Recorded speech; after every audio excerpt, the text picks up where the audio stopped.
എല്ലാവർക്കും നമസ്കാരം. ഞാൻ Vineetha. Welcome back to Vini easy recipe. ഇന്ന് നമ്മൾ ഉണ്ടാക്കാൻ പോണത് ലച്ച പൊറോട്ടയാണ്. നല്ല എളുപ്പത്തിൽ ഉണ്ടാക്കാൻ പറ്റണ ലച്ച പൊറോട്ട. നല്ല ടേസ്റ്റും നല്ല സോഫ്റ്റുമാണ്. പിന്നെ ഗോതമ്പ് പൊടി കൊണ്ടാണ് നമ്മൾ ഉണ്ടാക്കുന്നത്. എല്ലാവരും ഉണ്ടാക്കി നോക്കുക. എല്ലാവർക്കും ഇഷ്ടപ്പെടുമെന്ന് വിചാരിക്കണു. ആരെങ്കിലും എൻ്റെ ചാനൽ ആദ്യമായിട്ട് കാണുന്നവരുണ്ടെങ്കിൽ ഒന്ന് സബ്സ്ക്രൈബ് ചെയ്ത് സപ്പോർട്ട് ചെയ്യുക. അപ്പോൾ നമുക്ക് പോയിട്ട് ലച്ച പൊറോട്ട എങ്ങനെ ഉണ്ടാക്കാൻ നോക്കാം. ലച്ച പൊറോട്ട ഉണ്ടാക്കാൻ വേണ്ടിയിട്ട് ഞാൻ ഈ കപ്പിൽ ഒരു 2.5 കപ്പ് ഗോതമ്പ് പൊടിയാണ് എടുക്കുന്നത്. ഇത് മൈദയിൽ ഉണ്ടാക്കാം കേട്ടോ, പക്ഷേ ഗോതമ്പ് പൊടിയാണല്ലോ ഹെൽത്തിന് നല്ലത്. അപ്പോൾ നമുക്ക് ആവശ്യമുള്ള ഉപ്പ് ചേർക്കുക അതിലേക്ക്. എന്നിട്ട് നന്നായിട്ടൊന്ന് മിക്സ് ചെയ്യുക, ഡ്രൈ ആട്ട തന്നെ. പിന്നെ നമുക്ക് ആവശ്യത്തിന് കുറച്ച് വെള്ളം ഒഴിച്ചിട്ട് നമ്മൾ ചപ്പാത്തിക്ക് കുഴക്കണം അതേപോലെ തന്നെ വല്ലാണ്ട് ടൈറ്റ് ആവരുത് കേട്ടോ, കുറച്ച് സോഫ്റ്റ് ആയിട്ടുള്ള ആട്ടയായിരിക്കണം. അപ്പോൾ നമ്മൾ കുറച്ച് വെള്ളം ഒഴിച്ചിട്ട് ഒരുവിധം നന്നായിട്ട് ആദ്യം ഒന്ന് കുഴച്ച് വയ്ക്കാം. എന്നിട്ട് നമുക്കൊരു 10 മിനിറ്റ് അത് അടച്ച് വെച്ച് കഴിഞ്ഞാൽ നന്നായി സോഫ്റ്റ് ആവും. അപ്പോൾ നമ്മൾ 10 മിനിറ്റ് അടച്ച് വയ്ക്കാൻ പോവുകയാണ്. ഒരു പ്ലേറ്റ് എടുത്ത് അതിനെ അടച്ച് വയ്ക്കാം. എന്നിട്ട് 10 മിനിറ്റ് കഴിഞ്ഞിട്ട് ആദ്യം ഒന്നും കൂടി കുഴയ്ക്കാം. 10 മിനിറ്റ് കഴിഞ്ഞു. നമുക്ക് തുറന്നിട്ട് ഒന്ന് നന്നായിട്ട് അങ്ങോട്ട് കുഴച്ചെടുക്കാം. മാവ് നന്നായിട്ട് കൈ വെച്ച് നന്നായിട്ട് കുഴച്ചെടുക്കുക. നല്ല സോഫ്റ്റ് ആവണം. ഒരു 5 മിനിറ്റ് കണ്ടിന്യൂസ് ആയിട്ട് കുഴയ്ക്കാം. ഇപ്പോൾ നല്ല സോഫ്റ്റ് ആയിട്ടുണ്ട്. നോക്കൂ, നന്നായിട്ട് കുഴിഞ്ഞു പോകുന്നുണ്ട്. ഇനി നമുക്ക് ഈ മാവിനെ ഉരുളകളാക്കി വയ്ക്കാം. ആദ്യം തന്നെ ഉരുളകളാക്കി വെച്ച് കഴിഞ്ഞാൽ പരത്തിയെടുക്കാനും എളുപ്പമുണ്ടല്ലോ. അപ്പോൾ ഞാൻ എല്ലാം ഉരുളകളാക്കി. എനിക്കൊരു 8 പൊറോട്ടയ്ക്കുള്ള ഉരുളകൾ കിട്ടി. ഇനി ഓരോ ഉരുളകളും നന്നായിട്ട് ഉരുട്ടിയിട്ട് നമുക്ക് ഗോതമ്പ് പൊടിയിൽ മുക്കിയിട്ട് നമ്മൾ സാധാരണ ചപ്പാത്തിക്ക് പരത്തുന്ന പോലെ ആദ്യം നന്നായിട്ട് പരത്തിയെടുക്കാം. അപ്പോൾ നന്നായിട്ട് പരത്തുക. ആദ്യം മാക്സിമം പരത്തിയെടുക്കുക, അത്രയേ ഉള്ളൂ. വലുതാക്കി പരത്തിയെടുക്കുക ചപ്പാത്തി. ഇനി നമുക്ക് ഇതിൽ കുറച്ച് എണ്ണ പരത്തി കൊടുക്കാം. എണ്ണ അല്ലെങ്കിൽ നെയ്യ് ഇതിന് ഉപയോഗിക്കാം കേട്ടോ. റീഫൈൻഡ് ഓയിലായാലും മതി, നെയ്യ് ഇഷ്ടമില്ലെങ്കിൽ. കുട്ടികൾക്കാണെങ്കിൽ നെയ്യിലാണ് നല്ലത്. അപ്പോൾ നമ്മൾ എണ്ണ പറ്റി കൊടുത്തു. ഇനി നമുക്ക് കുറച്ച് ഉപ്പ് ഇട്ട് കൊടുക്കാം. ഉപ്പ് നമ്മൾ ആട്ടയിൽ ഓൾറെഡി ഇട്ടിട്ടുണ്ട്, എങ്കിലും കുറച്ചും കൂടി മീതെ കൂടെ ഇടാം. ഇനി നമുക്ക് കുറച്ച് മുളക് പൊടി ഇട്ട് കൊടുക്കാം. മുളക് പൊടി നിങ്ങളുടെ എരിവനുസരിച്ച് ഇടുക. കുട്ടികൾക്കാണ് ഉണ്ടാക്കണമെങ്കിൽ ഇത് സ്കിപ്പ് ചെയ്തോളൂ. ഇനി ഇടാൻ പോകുന്നത് കുറച്ച് നല്ല ജീരകമാണ്. ജീരകം കുറച്ച് വെതറി കൊടുക്കുക. റോസ്റ്റ് ചെയ്തൊന്നുമല്ല കേട്ടോ, പച്ച ജീരകം ഇടണത്. ഇനി നമുക്ക് കുറച്ച് മല്ലിയില ഇട്ട് കൊടുക്കാം. ഇത് ഓപ്ഷണൽ മാത്രമാണ്. വീട്ടിൽ മല്ലിയില ഇരിക്കുന്നുണ്ടെങ്കിൽ ഇട്ടോളൂ. മല്ലിയില ഇട്ടാൽ നല്ലൊരു ടേസ്റ്റ് വരും. ഇതൊന്ന് കൈകൊണ്ടൊന്ന് പരത്തി കൊടുക്കുക എല്ലാ ഭാഗത്തേക്കും. നമ്മൾ മല്ലിയില ഇട്ട് കഴിഞ്ഞു. ഇനി നമുക്ക് മടക്കാൻ നോക്കാം. മടക്കതാ കണ്ടില്ലേ, ഇതേപോലെ മടക്കാം. നമ്മൾ സാരിക്ക് ഞൊറിയില്ലേ അതേപോലെ ഒന്ന് മുമ്പിലേക്ക് ആക്കുക, പിന്നെ ബാക്കിലേക്ക് ആക്കുക. അപ്പോൾ മുമ്പിലേക്ക് ആക്കിയിട്ട് ഇങ്ങനെ മടക്കുക. ഇങ്ങനെയാണ് മടക്കേണ്ടത്. അപ്പോൾ അതിൻ്റെ ഇടയിലൊക്കെ മല്ലിയിലയും ഉപ്പും മുളകും പിടിച്ചോളും. അപ്പോൾ ഇങ്ങനെ മടക്കിയെടുക്കുക. ഈ ഭാഗം ഇല വീണ് പോകാതിരിക്കാൻ വേണ്ടിയിട്ട് ഞാനതിന് മുമ്പിലേക്ക് മടക്കിയിട്ടാണ് ഉള്ളിലേക്ക് ആക്കണത്. ഈ ഭാഗം നമുക്ക് മടക്കിയെടുക്കാം. ഇതേപോലെ മടക്കിയെടുക്കുക. ഇതാ കണ്ടില്ലേ, ഇങ്ങനെ ലെയറുകൾ വരും. ഇനി നമുക്ക് അതിനെ ചുരുട്ടി എടുക്കാം. ഇതിങ്ങനെ മടക്കി നമ്മൾ സാധാരണ കേരള പൊറോട്ടയൊക്കെ ഉണ്ടാക്കില്ലേ അതേപോലെ തന്നെ ഇങ്ങനെ മടക്കി എടുക്കാം. ഇങ്ങനെ മടക്കി, ഇതിലധികം എണ്ണ ഉപയോഗിക്കില്ല, അത്രയേ ഉള്ളൂ. അപ്പോൾ നമ്മൾ മുമ്പിലേക്കാണ് മടക്കിയത്, അല്ലെങ്കിൽ അടിയിലേക്ക് മടക്കി വെച്ചാലും മതി. ഇനി നമുക്കതിനെ കണ്ടില്ലേ ഇതേപോലെ ഇരിക്കും കേട്ടോ. ഇനി നമുക്ക് ഒന്ന് അമർത്തി കൊടുത്തിട്ട് നമുക്ക് പരത്തിയെടുക്കാം. കൈ കൊണ്ടൊന്ന് പ്രസ് ചെയ്തതിന് ശേഷം കുറച്ച് ആട്ടപ്പൊടി മീതെ കൂടെ ഇട്ട് കൊടുത്തിട്ട് നമുക്ക് പതുക്കെ പരത്തിയെടുക്കാം. അല്ലാണ്ട് അമർത്തി പരത്തരുത് കേട്ടോ, അമർത്തി പരത്തരുത്. ഒന്ന് ഷേപ്പ് കൊടുത്താൽ മതി. സൈഡിൽ കൂടെയൊക്കെ നല്ല സോഫ്റ്റായിട്ട് പരത്തിയെടുക്കണം.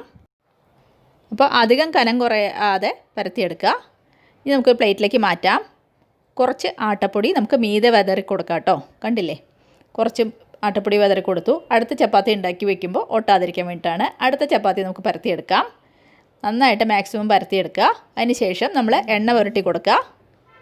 നന്നായിട്ട് എല്ലായിടത്തും എണ്ണ പുരട്ടി കൊടുത്തു. ഇനി നമുക്ക് കുറച്ച് ജീരകം വെതറി കൊടുക്കാം. 1/2 സ്പൂൺ ജീരകം വെതറി കൊടുത്തു. കുറച്ച് മുളക് പൊടി വെതറി കൊടുത്തു. കുറച്ച് ഉപ്പും വെതറി കൊടുത്തു. ഈ പ്രാവശ്യം ഇടുന്നത് പുതിന കുറച്ച് അരിഞ്ഞ് വെച്ചിട്ടുണ്ട്, അതാണ് കേട്ടോ. ഇതെല്ലാം ഓപ്ഷനിലാണേ.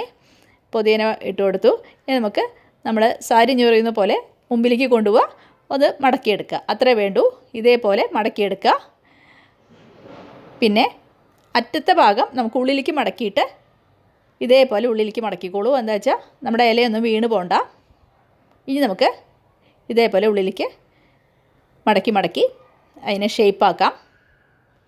അടിഭാഗം ഈ പ്രാവശ്യം ഞാൻ അടിയിലേക്കാണ് വെച്ചത്. അടിയിൽ വയ്ക്കുക, അല്ലെങ്കിൽ മുകളിലേക്ക് ഒട്ടിച്ച് വയ്ക്കാം. എന്നിട്ട് കൈകൊണ്ട് ചെറുതായിട്ടൊന്ന് പ്രസ് ചെയ്ത് കൊടുക്കുക. ഇനി നമുക്ക് കുറച്ച് ആട്ടപ്പൊടി മുകളിലിട്ടിട്ട് പരത്താൻ നോക്കാം. പരത്തുമ്പോൾ ഒന്ന് സൂക്ഷിച്ച് സോഫ്റ്റായിട്ട് പരത്തുക. അതുപോലെ ലച്ച പൊറോട്ട ആദ്യം പരത്തി വെക്കുകയാണ് നമ്മൾ ചെയ്യണത്. അപ്പോൾ കുറച്ച് ആട്ടപ്പൊടി ഇട്ട് കൊടുക്കാം മുകളിൽ കൂടെ. അടുത്ത പൊറോട്ടയും നമുക്ക് ഇതിന് മീതെ വെക്കണമല്ലോ, അതിന് വേണ്ടിയിട്ട് അടുത്ത പൊറോട്ടയും നമുക്ക് പരത്താൻ തുടങ്ങാം.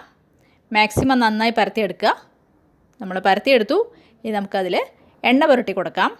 എണ്ണ അല്ലെങ്കിൽ നെയ്യ് പുരട്ടി കൊടുക്കുക. അതിന് ശേഷം ആദ്യം നമ്മൾ ഇട്ട് കൊടുക്കുന്നത് ഈ പ്രാവശ്യം മുളക് പൊടിയാണ്, പിന്നെ ഉപ്പ് ഇട്ട് കൊടുത്തു.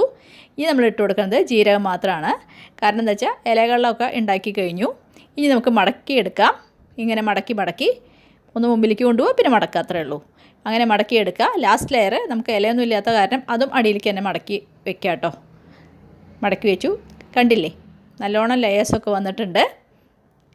ഇനി നമുക്ക് അതിനെ ചുരുട്ടിയെടുക്കാം. ഇങ്ങനെ മടക്കി റൗണ്ടാക്കുക അതിനെ.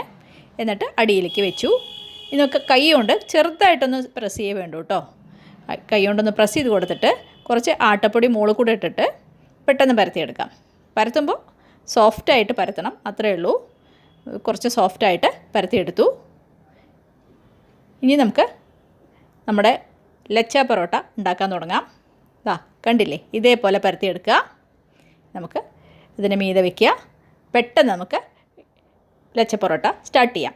ചൂടായി നമ്മൾ അതിലേക്ക് പൊറോട്ട ഇട്ട് കൊടുത്തു. പൊറോട്ടയും നല്ലോണം ഒരു ഭാഗം വെന്ത് കഴിഞ്ഞു. നമുക്ക് മറിച്ചിടാം. തീ ഒന്ന് ഹൈയിൽ വെക്കുക. ഇനി 2 മിനിറ്റ് വെയിറ്റ് ചെയ്യണം. ഈ ഭാഗം നന്നായിട്ട് വെന്ത് കഴിഞ്ഞാൽ നമുക്ക് അതിലേക്ക് എണ്ണ പുരട്ടി കൊടുക്കാം. എണ്ണ പുരട്ടി കൊടുത്തു. ഇനി ചെറുതായിട്ട് പൊള്ളച്ച് വരും കേട്ടോ 1 മിനിറ്റ് കൊണ്ട്. അപ്പോൾ നമുക്കത് തിരിച്ചിടാം. 2 മിനിറ്റ് വെയിറ്റ് ചെയ്യുക. അപ്പോൾ വെന്ത് കഴിഞ്ഞു. നമുക്ക് തിരിച്ചിട്ടിട്ട് ഈ ഭാഗം ഒന്ന് ചെറുതായിട്ട് പ്രസ് ചെയ്ത് കൊടുക്കണം. ചെറുതായിട്ട് പ്രസ് ചെയ്ത് വേവിച്ചിട്ട് നമുക്ക് ഈ ഭാഗത്തും എണ്ണ പുരട്ടി കൊടുക്കുക. എന്നിട്ട് നമുക്ക് തിരിച്ചും മറിച്ചും അതൊന്ന് വേവിച്ചെടുക്കണം. അപ്പോൾ നന്നായിട്ട് വെന്തു. 2 ഭാഗവും നന്നായി വെന്തു. നമുക്ക് വാങ്ങിയെടുക്കാം. അടുത്ത പൊറോട്ട നമ്മൾ ഇട്ട് കൊടുത്തു. ഇപ്പോൾ ചെറുതായിട്ട് കുരുകുരുന്നനെ വരുമ്പോൾ തന്നെ നമ്മൾ ഈ ഭാഗം പെട്ടെന്ന് മറിച്ചിട്ടു.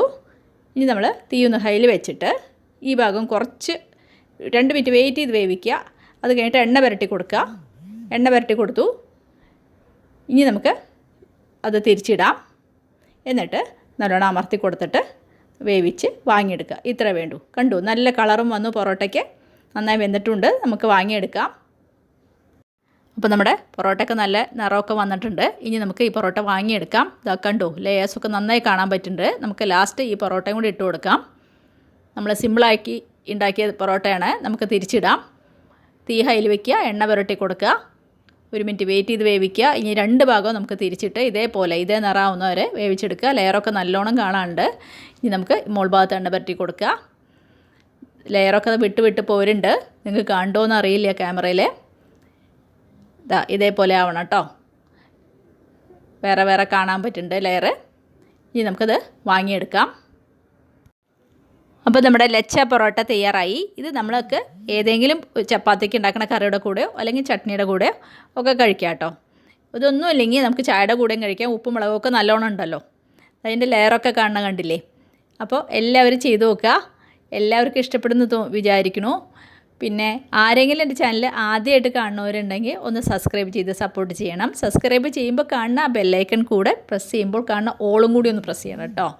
അപ്പോൾ ഒരു പുതിയ ഡിഷായിട്ട് നമുക്ക് അടുത്ത ദിവസം കാണാം. എല്ലാവരും സേഫായിട്ടിരിക്കുക. അപ്പോൾ താങ്ക് യു.